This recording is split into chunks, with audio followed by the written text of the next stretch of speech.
estratégico, lá em cima, na governança. Nível estratégico, definido. 2 pontos. Responsável pelas principais decisões da organização. Responsável pelas principais decisões da organização. Traço, governança corporativa. Responsável pelas principais decisões da organização. Hífen, assim, né? Aí coloque governança corporativa.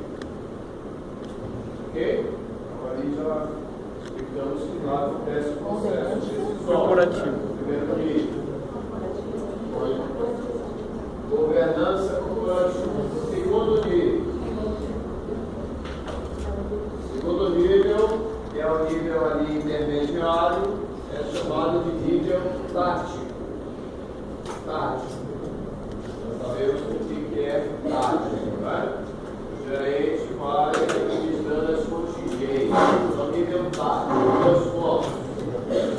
Representa o intermédio da estrutura organizacional.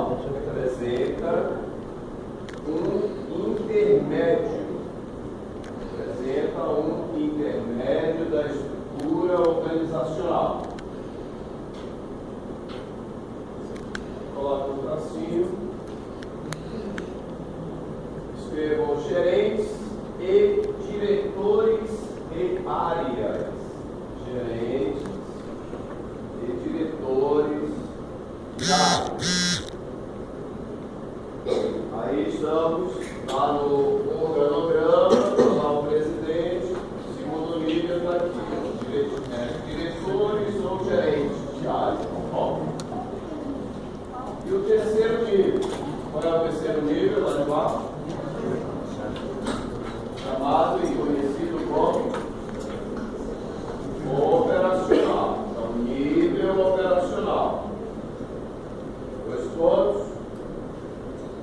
Responsável pela coordenação do trabalho. Responsável pela coordenação do trabalho dos membros da organização. Responsável pela coordenação do trabalho dos membros da organização. De execução e realização. Membros da organização, execução e realização das atividades e tarefas cotidianas.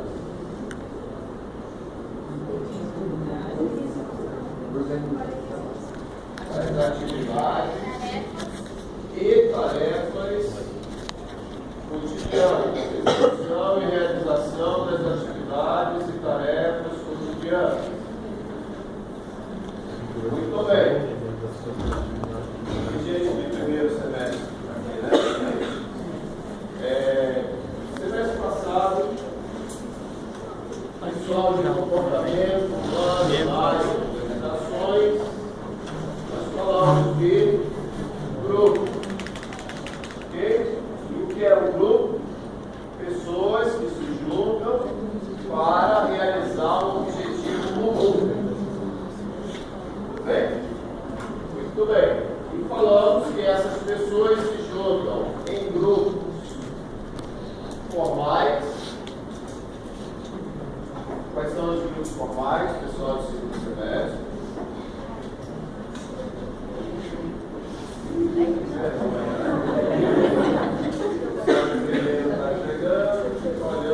Eu quando fiquei de pé não. Eu também. Eu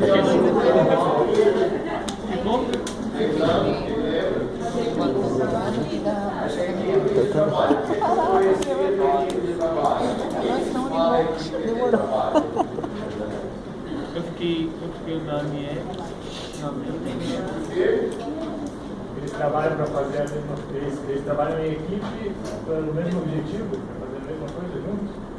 falou a mesma coisa que eu falei agora há pouco, mas Pelo menos eu falei. fazer um exercício mental, né? De que é equipe. Vocês estão numa empresa, todo mundo está dentro da empresa, trabalhando. Estamos em empresas trabalhando, todos? Sim ou não? Sim. Pronto.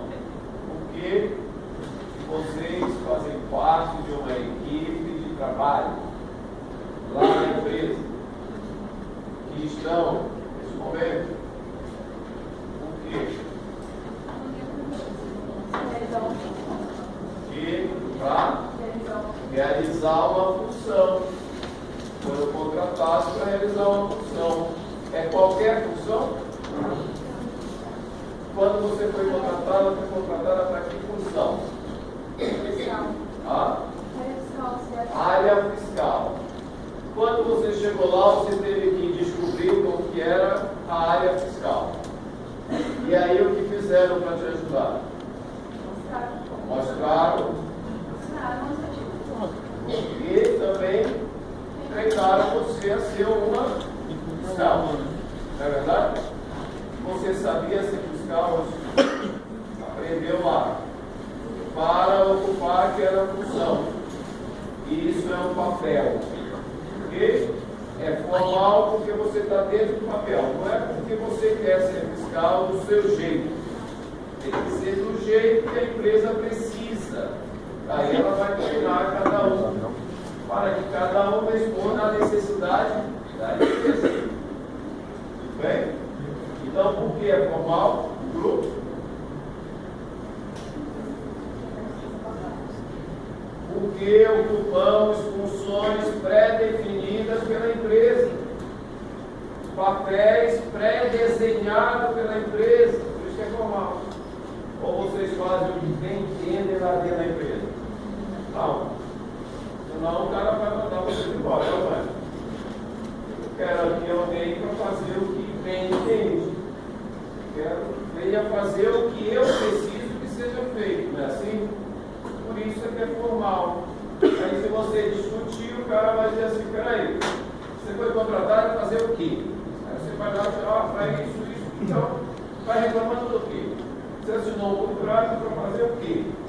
E quanto você assinou para receber nesse processo? Ah, X. E está reclamando por quê? Não estou entendendo. Ele podia responder assim, né? Alguns até fazem assim mesmo, mas a gente fica puto da vida porque o cara está sendo formal. Você que assinou, você que quis, você não é obrigado a ficar lá. Ou é? A gente é obrigado a ficar lá na empresa? Não, se quiser pode ir fora. Mas assuma o ônus da sua decisão, não é assim? Então a gente está submetido à formalidade. Logo, antes da gente chegar lá, está instituído. Então todo grupo formal está instituído. Porque independe do meu querer. É a minha vontade de estar lá. Cruza com a vontade da existência daquela função, daquele cargo, daquele papel. Tudo bem? Posso até agregar valor à função, ao cargo, ao papel. Mas aí é outra, eu diria assim, é um diferencial. Eu estou agregando como profissional aquela função que exerço. É todo mundo, que legal, fulano é muito empenhado. Não, fulano pode passar a tarefa para ele que está resolvido. Não precisamos nos preocupar. Então você está agregando valor à função do papel. Ou seja, está além do próprio papel. Daí a gente vai ter que falar de eficácia e eficiência. Eu estou agregando valor àquilo que é feito. Estou agregando uma qualidade ao que é feito. E não somente me submeter ao que foi entregue para mim. Eu estou sendo proativo. Ok? Mas isso é outra coisa. Você é proativo quando você cumpre a função e agrega mais alguma coisa. E sobra tempo para você canalizar para ali emoções, motivação, diferenciação. Aí os outros funcionários, a empresa, olham você como um diferencial. E aí você se destaca. Vai chegar um momento que você assume a liderança daquela equipe. E conforme vai passando o tempo, mais você conhece o sistema e mais o sistema vai se sentindo bem com a sua presença. Aí vai agregando valor e vai fazendo a diferença. Aí você vai subindo de postos dentro da empresa. Tudo isso porque você faz parte de um grupo instituído. Que está instituído o que é pré-definido, tá? Pré-estabelecido. O que é pré-estabelecido? Papel. Se tem papel, tem perfil. Está pré-estabelecido. Eu quero contratar alguém, eu apresento qual é o perfil do profissional que quero e jogo no mercado e aí aparecem muitos com aquele perfil, aí eu começo uma seleção, por exemplo, para resolver ali aquele que para mim é melhor, para a minha empresa é melhor. O que está predefinido? A função. A função funciona dentro de um carro. Tudo bem? Lembrados? Segundo semestre, acabou ontem, o semestre já tem tudo. Então aí, ó, pré-estabelecido. Por isso é que é formal, ok? Mas também vai existir um grupo informal, não vai? Estão lembrados também? Não. O que é um grupo informal? Diante desse raciocínio. Não tem uma função pré-estabelecida, não está instituído. Um é formal, o outro é informal. É importante que eu saiba disso. Então, na hora que eu saio lá do intervalo do cafezinho, eu não saí da minha função, eu continuo no grupo formal. Mesmo que eu esteja fora da minha sala, no intervalo, tomando um cafezinho, bebendo uma água, aí no banheiro, sei lá o quê. Continuo no grupo formal, por mais que eu esteja fora do enquadre. A gente sai da sala, eu estou aí no corredor, vou lá para. Vou me embora, mas estou aqui dentro do funcional ainda. Aí a gente vai conversando, nós continuamos na relação professor-aluno. Pode até podemos conversar de outras coisas, mas fora, não tem problema. Não é? Então, diversas coisas, mas continuamos no formal da relação. Tem 2 minutos. Não sei daqui agora, você já ouvia a puta, né? Pode até chamar de filha da puta em pensamento, mas não vai poder falar aqui, porque senão vai ficar uma relação institucional confusa. Aí a gente entra na regra, que saiu do enquadre, do instituído. Aí tem uma questão de respeito, de autoridade, enfim. Só uma questão de se posicionar no papel. Continuando no grupo formal. Tá? Então, qual é o grupo informal? Aquele que está fora desse enquadre institucional. Podemos então conversar entre a gente e dizer assim, legal, vamos então fazer uma reunião no final de semana por conta da nossa colação de grau. Legal. Então a gente faz aqui o combinado, vamos fazer churrasco. Vamos passar aqui uma listagem, quem quer participar do churrasco, a contribuição de cada um vai ser de R$10, né? A galera aí, R$10. Beleza, então juntamos o dinheiro, já definimos o que vai ser, é churrasco de bebida e vamos lá. Estamos no grupo formal ou informal? Aí é um grupo informal, acessamos entre a gente, ninguém é obrigado a ir. Se não for, não vai alterar nada no nosso comportamento. E na próxima vai, quem não foi nesta. Mas eu não vou nesta porque eu tenho um compromisso pré-agendado, mas na próxima eu virei. Mas eu quero participar dessa comissão aí de colação de grau, beleza? Aí nós continuamos no grupo informal. formal. Então, o grupo informal são pessoas que se reúnem também para fazer coisas comuns, porém não são instituídas. Tá bom? Aí não é obrigado a participar. Você é livre para resolver como também é livre aqui no grupo formal. Continuamos livres, a decisão é individual. Tudo bem? Grupo formal e informal. Ok? Então vamos pensar que a organização é também assim. Existe uma organização formal e existe uma organização informal. Tem alguns outros tipos, mas não entraremos nesses outros tipos. Ficaremos aí, que é o que interessa. Ok? Então nós temos dois tipos de organizações. As organizações formais e as organizações informais. Ok? Vamos nos atrapalhar nesses dois tipos só. E mais, nós falaremos sobre esses dois, que é importante.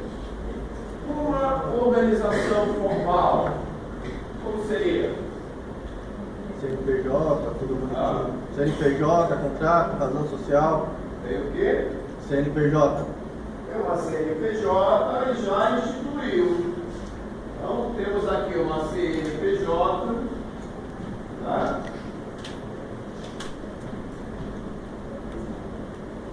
Temos uma CNPJ que me instituiu. Podem ter duas CNPJs iguais? Não. Não. Parece, né? Mas vai entrar no caso, mas pode. No caso da institucionalização. Por quê? Porque se eu estabeleci aqui a CNPJ, que aí é formalmente, vamos colocar aqui essa formalidade no campo da burocracia. Por isso que é modelo ideal. Dá para dois. Imagina, tem um carro e tem um outro carro com a mesma placa que a minha. Que merda que vai dar aí? Vai dar merda mesmo. Não pode. Aí vai codificando. Nossa, o meu telefone tem um outro telefone igualzinho, o mesmo número. O mesmo código de área. Eu está tomando o seu cartão, você precisa ficar alarmado. E o meu cartão de crédito? Eu não entrei, eu clonaram o meu cartão de crédito. Aí entraram lá, ainda bem, aí o banco mandou uma mensagem com SMS, né? Sendo que tinha uma conta lá de 1.300 real, foi comprado às 10 da manhã daquele dia, que era o sábado. Eu acordei às 2 da tarde. Aí eu falei lá, mas o senhor comprei, estava dormindo. Será que eu sou sonâmbulo? Ele sempre aí na internet, na Americanas.com, cuidado nesse site, né? Então não é a primeira vez, é a terceira vez. Não, eu reconheço o problema de vocês. Quando for na próxima sexta-feira, o senhor me eu estou registrando neste momento o meu protocolo. Não é problema meu, é controle de vocês, controlem. Aí, também não ninguém quer nem saber. Vamos estornar o que tiver que estornar. E cancele o cartão. Providência, eu vou fazer um cancelamento parcial. Não quero que cancele o cartão. Aí, cancelaram o cartão e resolver. Então não pode ter uma burocracia para isso.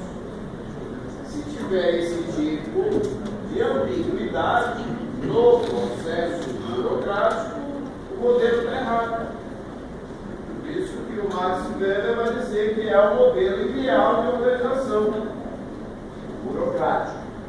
Por isso que a gente usa a burocracia. E ele também vai dizer que para se resolver um problema burocrático, mais burocracia. Por isso o Brasil tem 500 artigos na Constituição Federal. Isso não para, né? Tu não para quieto, né? Tá aqui. Porque a burocracia resolve mais burocracia. Bem, se eu for alterar alguma coisa na organização, mais burocracia. Você não pode chegar lá e criticar a estrutura organizacional sem propor algo que vá substituir aquilo que eu estou criticando. Se eu não sei, então fica quieto, bonitinho. Porque se você não tem uma solução melhor, use a que está disponível. Bem? Organização formal. Então, tipos de organizações. Primeiras são as organizações formais.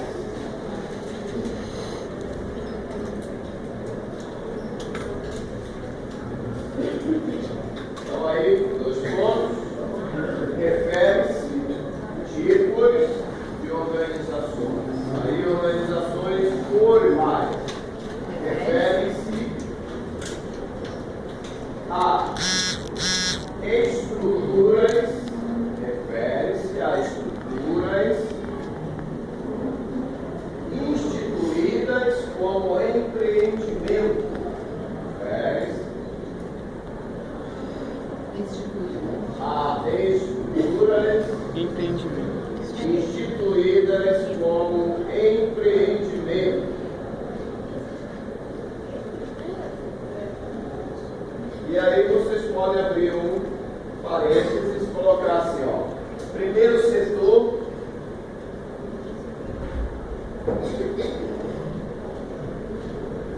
Primeiro setor da economia está poder público. Ok? Está se referindo a tudo isso. Aí é o Estado construído, as instituições públicas, a escola pública, o posto de saúde, a delegacia de polícia, etc. Segundo setor, aqui é o mercado. Empresas,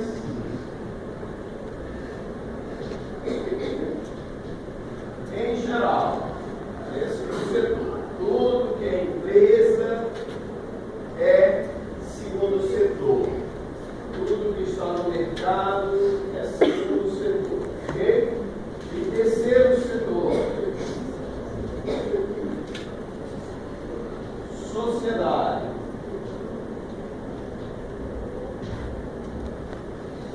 Aí, todas as organizações sociais, civis. Ok? Aí também estão aí as organizações que lá na década de 70 são conhecidas como ONGs. As ONGs, tá? Então, organização não governamental. Lá na década de 70 foi chamado de ONG, se permanece até hoje com a nomenclatura, que era uma oposição ao Estado constituído, porém era um Estado militar, opressor. Ok? Então era uma crítica ao Estado militar, ditatorial. Daí não, o não aqui é muito importante, porque é uma negação às organizações governamentais, que eram o poder público constituído naquela época, tudo peleiro. Tá?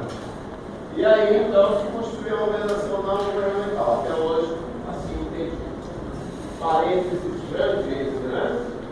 Mas aí é complexo, só para a gente já ficar situado no contexto das organizações formais. E o segundo tipo, ok? Tudo bem? Entendido? Para as organizações informais. Segundo tipo. 2 pontos. Grupos de pessoas. Grupo de pessoas, pode colocar uma barra amigos, a gente não se junta com inimigo, até se junta. Estrategicamente.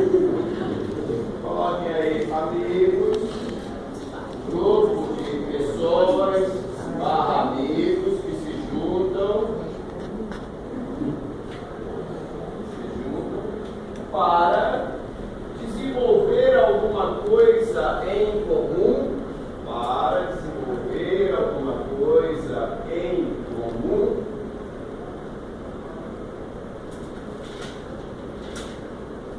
desenvolver alguma coisa em comum, não instituída, não instituída. Importante, né?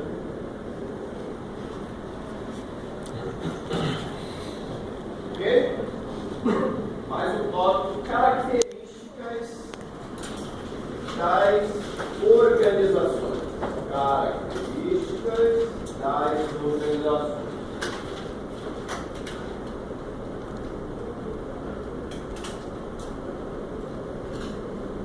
Características das organizações. São 3 características. Tem mais. Mas não vou me meter nessas 3, tá bom? Colocar 4, 5 já vai ficar mais complexo. Aí que já está muito bem. Então, primeira característica. Podemos colocar assim: propósito ou finalidade. Propósito ou finalidade.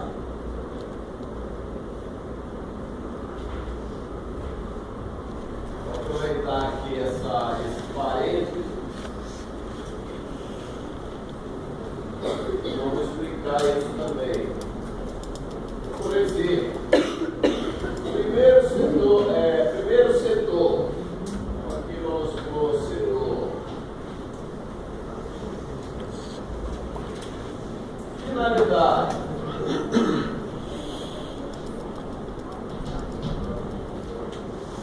Então aqui, primeiro setor da economia. Isso aqui é setor econômico. Foi assim definido pela sociologia norte-americana na década de 40 e de lá ficou entendido assim, é um conceito mundial.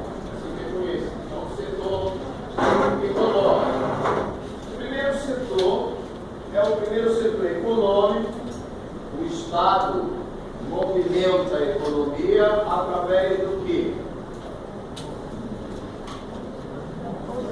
2,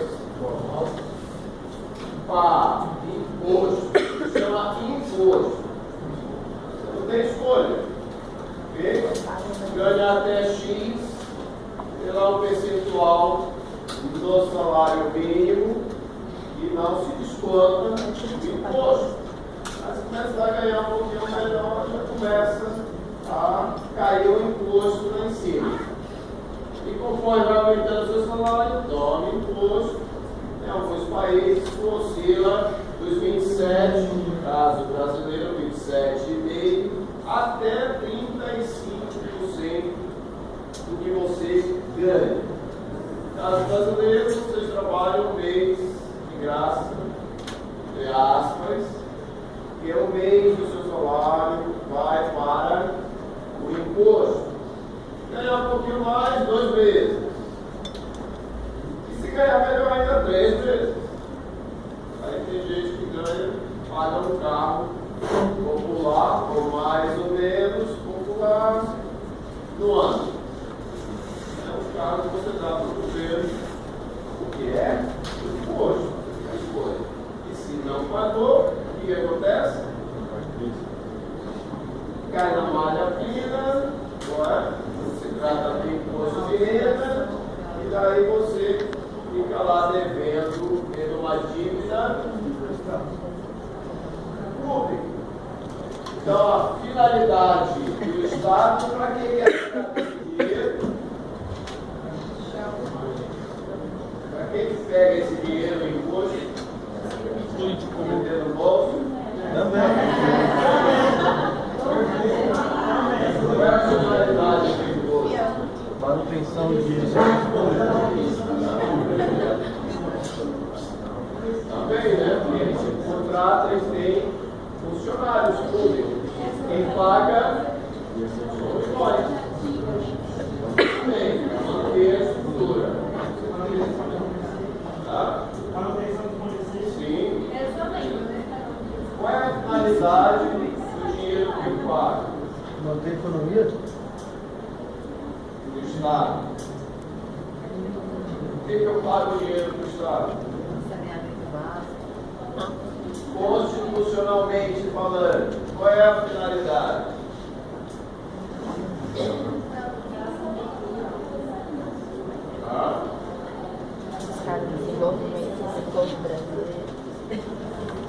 Para desenvolver o nosso país, não é? O nosso conceito. Então vamos parar de pagar. Gerar emprego, educação, então, a finalidade, aqui nesse caso do Estado,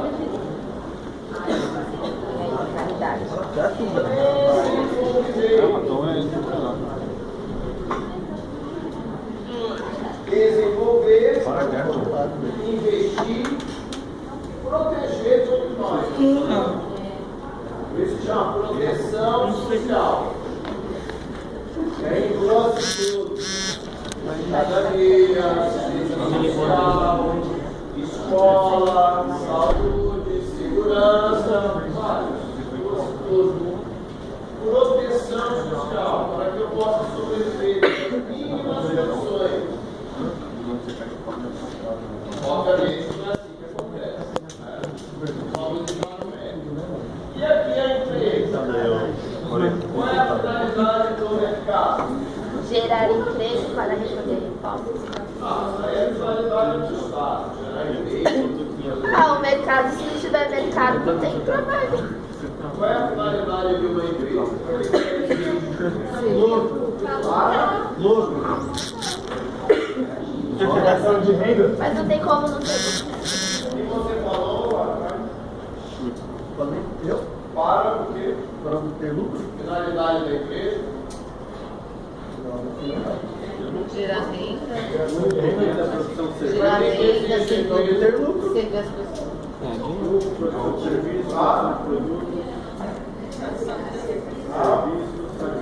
Para que eu monto uma empresa? Ganhar dinheiro. Para ganhar dinheiro. Para ganhar dinheiro. Para que eu vou montar a empresa? Para ter trabalho? Para pagar imposto para o Estado? Então, pois é. Por que eu vou montar a empresa? Para lucrar. Para dar dinheiro para os outros. Você não trabalhar no mercado, você tem que ajudar a empresa a lucrar. Porque lucro não faz prejuízo. A empresa tiver prejuízo, o que acontece com a empresa? Fica desempregado. Mano, vou ter que criar um Logo, secreto no a Face pior pra poder jogar coisa esse que jogo. pode acontecer numa Aí eu empresa coloco só é algumas pessoas a lá, violência. né? É muito Para pesado cada pro ar. empregado tem Uns mais 4 GB de vídeo. que é uma família. Cada funcionário está numa família. Então não está demitindo, não está desempregando uma pessoa, é uma família. Por isso, quando se fala de desemprego, se fala de família. Não é à toa. Então, finalidade de todas as empresas e do mercado é lucrar. Então, aqui, Agora eu entendi. lucratividade. Esse é o fim da empresa. E da sociedade civil organizada? Qual é a finalidade? Foi nas palavras dele, né? Foi na palavra dele pra poder. Qual é então? Para que tem as ONGs? Ajudar. Para ajudar a sociedade. Ajuda as empresas, ajuda o mercado, ajuda o Estado também. Então a finalidade destas organizações, como o próprio nome já diz, é social. Muito bem. Qual é o propósito agora?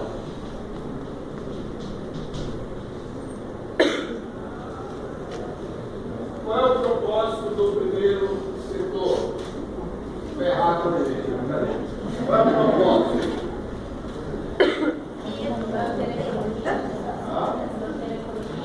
Além da agora, nos proteger, né? Proteção social. Está lá no primeiro artigo da Constituição Federal. Proteção social. Inclusive, aquelas pessoas que não trabalham, elas são mantidas por aquelas pessoas que trabalham. Por isso, é o papel, o propósito do Estado, proteger todo cidadão que pertence àquele território. Ok? Tem algumas praias ali no Guarujá, tem umas coisas assim que eu já fui outro dia e me levaram uma praia para conhecer lá que eu nunca tinha ido. E aí, tudo urbanizado, pavimentado, para entrar, tem lá uma cancela, tem lá uma guarita, tem lá umas seguranças, pode proibir o cidadão entrar ali, porque ali é território do Estado. Se eu sou brasileiro, sou cidadão brasileiro, eu tenho que entrar, né? Me barrarem, eu posso ir na marinha e me queixar. E aí eles vão lá e tiram a cancela, porque não pode, é público. Tá? Então, o propósito é a proteção social. Todos os níveis pertencem ao território. E o propósito aqui da empresa?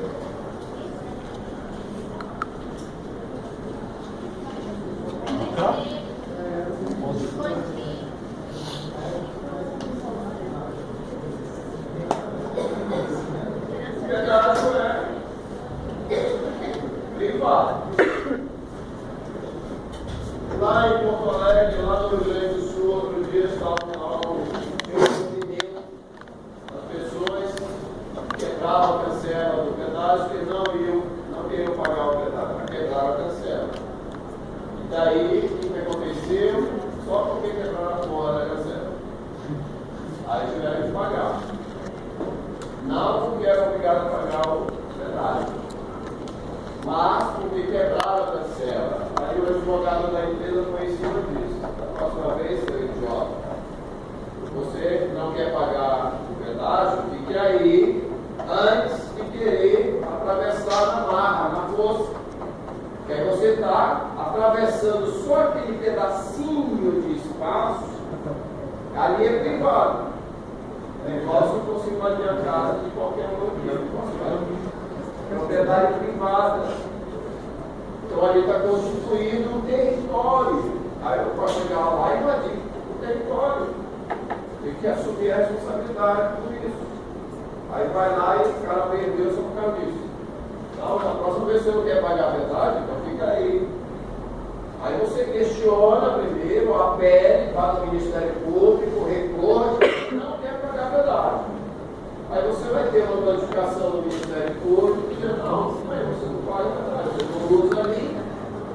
Você passa ali uma vez ou outra, aí beleza, tem lá toda uma argumentação, aí quando quero a notificação, aí sim eu posso atravessar, sem pagar. Eu não sou obrigado a pagar, ok? Não existe a obrigação, mas existe uma concessão do Estado, e se eu coloquei todos esses filhos de umas senhoras ilustres que estão gerenciando o Estado, eu que elegi. Então eu sou responsável. Agora, por que eu estou reclamando? Vai reclamar lá no posto, lá no mundo, entendeu? Não é tão simples como parece, complexo, porque nós estamos falando de burocracia dessa estrutura estatal. Aí entra a teoria realmente para amparar. Então aqui, no caso da empresa, no caso do mercado, qual é o propósito? Atender às necessidades do próprio mercado, as nossas necessidades. Aí tem o livre mercado. Eu compro o que eu preciso. Então eu compraria. E se eu quero comprar o que eu preciso, diferentemente do que as outras pessoas também necessitam e compram, aí eu pago a mais ou menos. Aí é uma escolha, é uma opção. Mas o propósito é atender ao consumo. Por isso que lá na década de 80, após que na década de 80, com a Constituição Federal, até antes da Constituição Federal, o empresário fazia o que bem entendia. E aí você comprava um objeto e tinha maior dificuldade para trocar quando o objeto não prestava. Não existia uma lei específica que amparasse o consumo. E aí o consumidor era respeitado tudo quando era forte. Depois da Constituição e depois do Código do Consumidor, aí mudou. Aí acabou a sua história. E mais ainda na atualidade. Porque a empresa sabe que se o nome dela for defamado, ela tem uma perda muito grande e irreparável. Então ela não quer que ela esteja numa rede social sendo defamada, por exemplo. Para tomar mais cuidado. Por isso que hoje tem até gerente para redes sociais. Porque o nome da empresa está no mercado, está na mídia. Então a queixa, aí é uma questão que até enfrentei recentemente, e aí eu fui falar com o carro. Aí a pessoa que me atendeu do outro lado parecia que estava atendendo a mãe dela, eu acho. Aí eu fiz mas, pelo amor de Deus, né? É para trocar. O camarada que está lá na frente, na gerência, tem que entender que o consumo vai até a situação do pós-venda. Senão, na hora que eu escolher novamente, eu vou mandar para aquele lugar. Você acha que eu vou escolher essa empresa em lugares que eu nunca mais voltei? Até mais em conta, às vezes. Não volto. E não recomendo que quisesse. Porque a gente está lidando com o mercado e com a nossa situação de consumo. A empresa existe para me atender nessa questão do consumo. Aí muda o complexo. Então a gente tem aqui o propósito que é atender o consumo, mas atender da melhor maneira possível. Porque sabemos que um bom atendimento faz a diferença e o cliente volta de dia. E não é Esse é o meu, cara. E a empresa tem que querer o cliente, não o consumidor. Para isso, eu preciso rever sim a minha estrutura organizacional para não cometer esse tipo de erro. Então, na hora de eu colocar alguém para atender lá no setor de troca, pelo amor de Deus, falei eu, camarada, que até eu mandar lá um prêmio lá para mim. Eu queria um prêmio. Porque reclamei, mas não só reclamei. Fui a fundo na reclamação. Se quer reclamar, vai e a fundo. Vai lá, criticar e depois, e aí, qual é a solução? Então eu não só critiquei pelo atendimento, como também propus uma solução para o atendimento, ou seja, para o contrário, quando você contratar alguém para atender no pós-venda, coloque o seu melhor atendimento, porque lá no pós-venda é que você segura o cliente, não é lá no consumo, no antes, no depois. Então, tem que se incluir no processo, a pré e a pós-venda, de forma qualitativa. Isso faz são raras as empresas que entendem isso e colocam lá no pós-venda um sistema que realmente funcione e que não estresse quem consumiu, porque parece que quem consumiu, porque consumiu está errado. Você comprou, a gente errou, a gente trocou o seu produto, só que você viu errado, a gente atende como se você fosse. Você que errou, porque nós trocamos, e nós temos que ter naquela estrutura organizacional. Não é o caso, então a mentalidade e no social, qual é o propósito dessas organizações sociais? Se é complementar o serviço do Estado, Bem comum. ajudar na necessidade do cidadão. O Estado está lá para proteger todo cidadão. Ele consegue proteger? Não. Tem gente que fica à margem, aí as organizações sociais se complementam. vai em cumprimento com isso. Então sai da proteção social e entra no contexto da cidadania. Ok? Aí o propósito é cidadania, é a inclusão social e não a exclusão social. Porque a proteção social não tem todo mundo. E o INSS não tem todo mundo. Ele não consegue nem aquele que é protegido por ele, mas quem não é protegido por ele. Tá? Abram aspas. Olha assim, resumo. Resumo simples, né? Resumo. Abre aspas.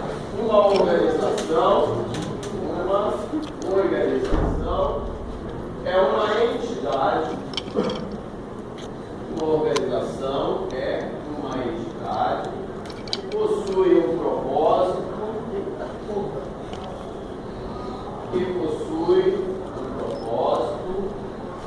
é composta por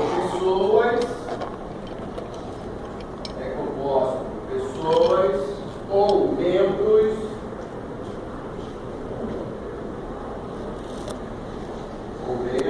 que têm uma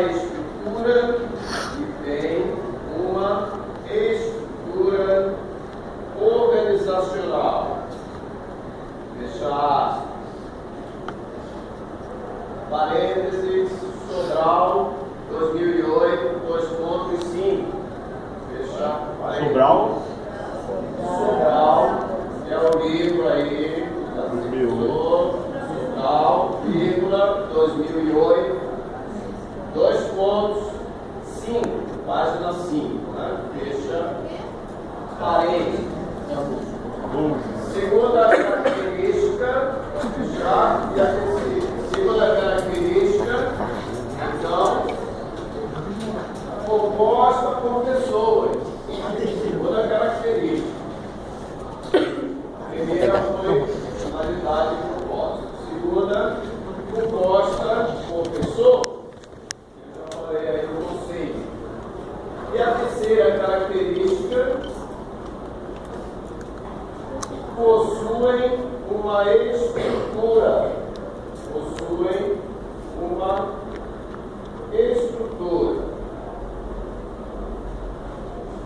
A primeira característica. Administração.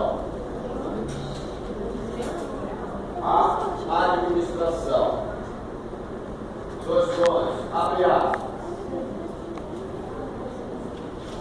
Administração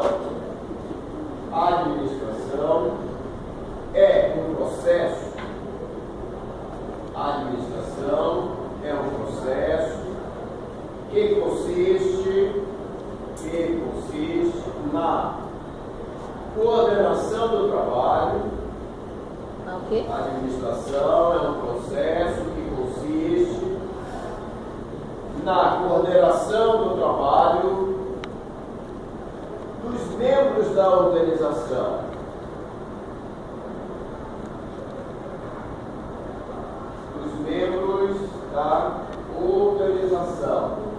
E na alocação. E na organização.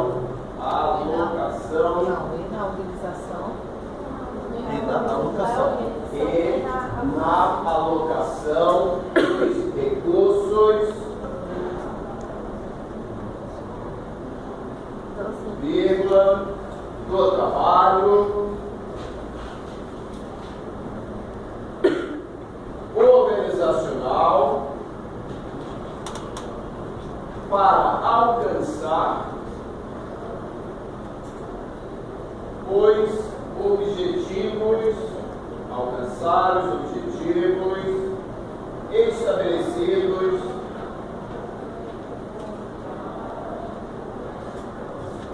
de uma forma eficaz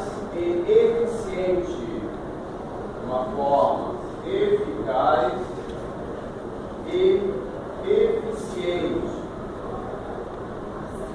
Fecha aspas, parênteses, idem, parênteses. É a mesma página, o mesmo autor, o mesmo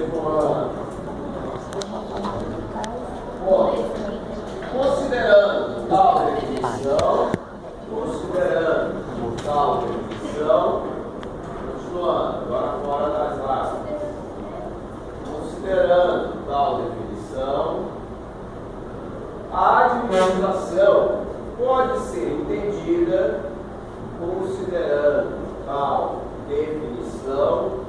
A administração pode ser entendida como a arte de produzir bens,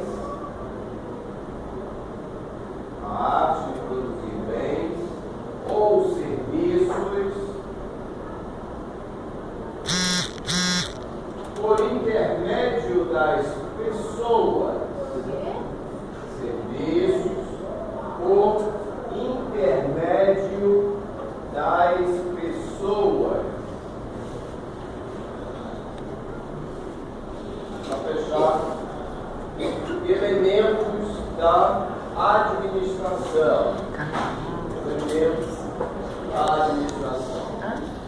Vou detalhar esses elementos nas próximas aulas. Vou citar, tá?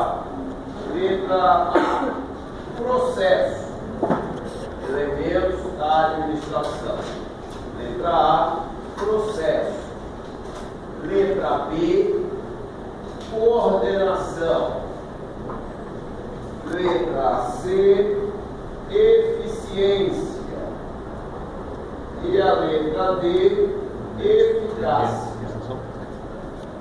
Eficácia? Eficácia. E processo, coordenação, eficiência e eficácia. Esses são os 4 elementos da administração. Não o curso de administração, mas a arte de administrar.